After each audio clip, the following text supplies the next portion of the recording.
also, I'm going to rant for a minute, so brace yourselves, people. I'm not going to be happy about this. King, you got a beer? I feel like we're on like Sun Loungers watching a distant nuclear bomb going off. Look, I was not one of those people that had Vettel down as a title threat for this season. I was not one of those guys that thought. If anything, I was cynical towards Ferrari. I said, if they can't win 8 to 10 rounds a season, what are we really talking about here? And I've been critical of Ferrari this season, and my dander is up right now. I can only keep this in to a certain level.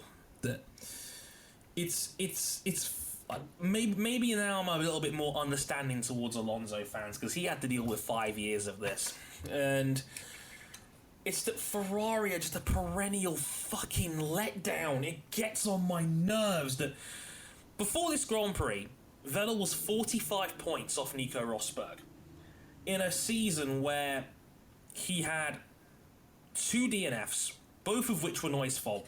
You know, the engine blowout in Bahrain before the race even started, and then being taken out from behind by Danil.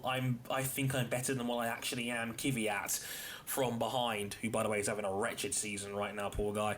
And now this time, it's a puncher. It's lap 27. He suffered the puncher on the first lap. It was a complete blowout for what it's worth. He spun and hit the wall. His race was over. And looking at Kimi Raikkonen's race, he was on a very similar, seemingly one-stop strategy.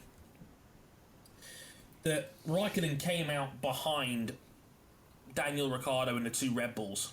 You could tell the strategy wasn't going to work, because Raikkonen was ahead on track, obviously, because Vettel started from 9th. And it's obvious. It's the one-stop is not going to work here, because Raikkonen would be caught in traffic all day, being behind the 2 Red Bulls and Nico Rosberg. But no. Instead, they stick Vettel on this ridiculously high-risk strategy, which I still don't think he was going to win, because Merckx just looked that good today. Like, they destroyed Verstappen in the second half of the race, for what it's worth. And his tyre goes pop. And I'm just sitting here thinking, you combine the engine blowout, you combine Kvyat's foolhardiness in Russia, you combine the fact that they've probably left 2 wins on the table from Australia, where they got it wrong on strategy there, and Catalonia, where they got it wrong on strategy again, and Raikkonen got shafted out of a win, when both Ferrari and Red Bull both put their stronger drivers on the weaker strategy, which made no sense whatsoever. And now this, where a one-stopper combined with Pirelli still not knowing what the hell caused these accidents happens.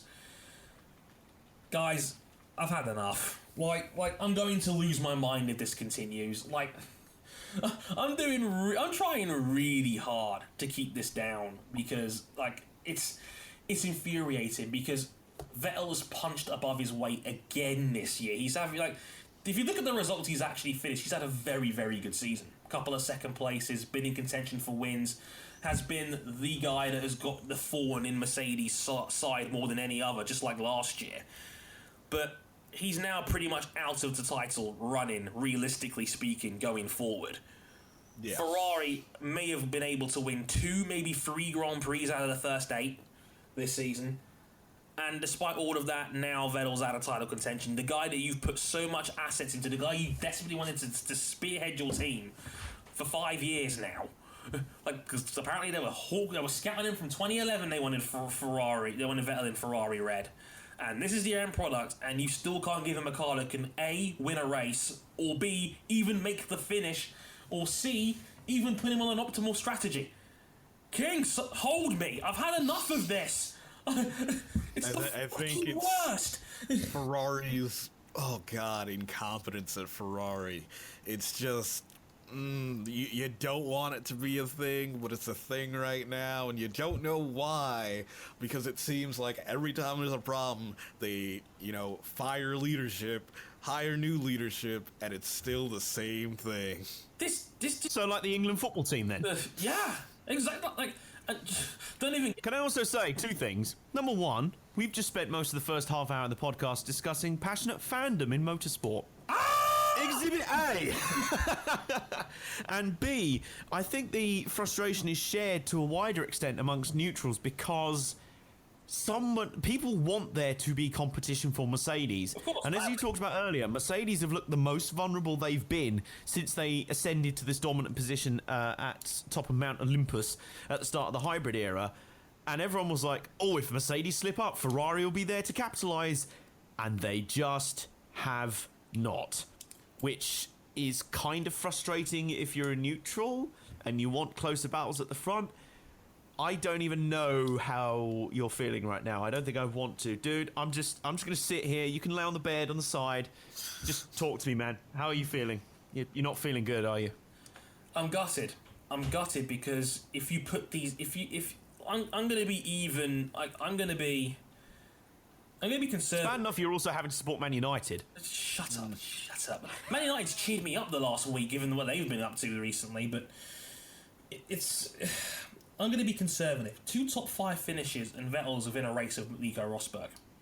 In those 2 races I mentioned, where he had a DNF that wasn't his fault, Russia and Bahrain. 2 top 5, that's 20 points, 10 points each, minimum.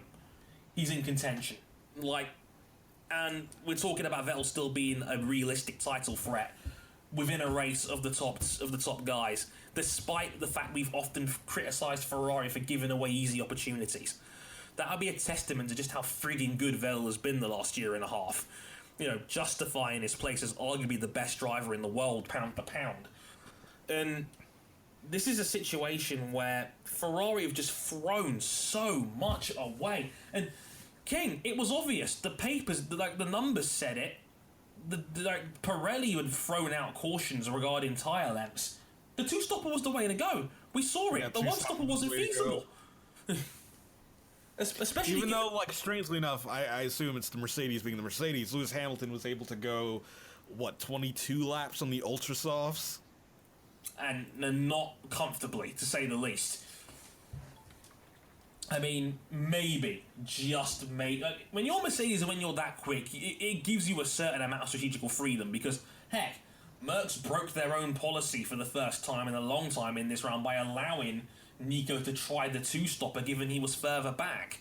So, even then, it was obvious that the 2-stopper was the faster strategy. Look, Nico Rosberg wins that race under normal circumstances. So, Ferrari, thinking they're clever, trying this 1-stopper, it just didn't work. Red Bull was way off the pace as well, especially in the second half of the Grand Prix where Verstappen was about 15 seconds behind the 2 Mercs before this incident even happened on a track that's only a minute 6 long, roughly. King, Johnson, I'm in despair, man. Today is Sebastian Vettel's 29th birthday. I got his one. What's a birthday present? I got this beautiful 1x2 Ferrari mini helmet. It's sitting a foot away from me right now. It's a beautiful bit of craftsmanship, if I do say so myself. And this is the birthday present we get. Another Ferrari fuck up. I don't even want to talk about it anymore. I'm moving on. Sod this team. Ferrari gives me no hope. Mercs are probably going to run the table for the rest of the year. And Ferrari's had chances to win 3 or 4 rounds this year, and they've blown every single one. I am sick and tired of these goofballs. I am enjoying the fact that we've spent the first half an hour of the show talking about passionate fandoms in motorsport, and then the next 15 minutes turned into a case study. How far can you break one passionate yet relatively restrained podcast? And this is a guy who tries to be balanced. He tries to be restrained about this. I try so hard. I really do. Honestly, I do. And this is... Dre, why do you think I support, underdog teams and small and drivers who... I mean, today, even Sergio Perez and Nico Hulkenberg managed to disappoint me. Normally, I'm like, yeah, they got a top 10. I'm happy. Captain Low Expectations, Mr. I'm amazed that I'm just stoked that my football club somehow managed to make it to League One, the 3rd tier of English football. That's amazing enough. Yes. But, even then, yeah, it's supporting, and as I say, it is frustrating because Ferrari are such a iconic team and are kind of the heir apparent should Mercedes make any trip up. But it is it's frustrating. People just want competition at the top end, and I think what makes this year more frustrating is that last year it looked like Ferrari were right on the cusp. They were the ones that profited and took the wins and were very clinical whenever Mercedes slipped up. They even had Mercedes beat on pace in a couple of rounds. You know, Malaysia, they won it pretty much on fair strategy. Singapore, they had Mercedes on toast. Yes. So people coming into this year were like, you know what? If they can get just that little bit more, they're so close, they might be able to do it. And there you go. I'm now going to crawl back into my hole and talk about the underdogs in this Grand Prix.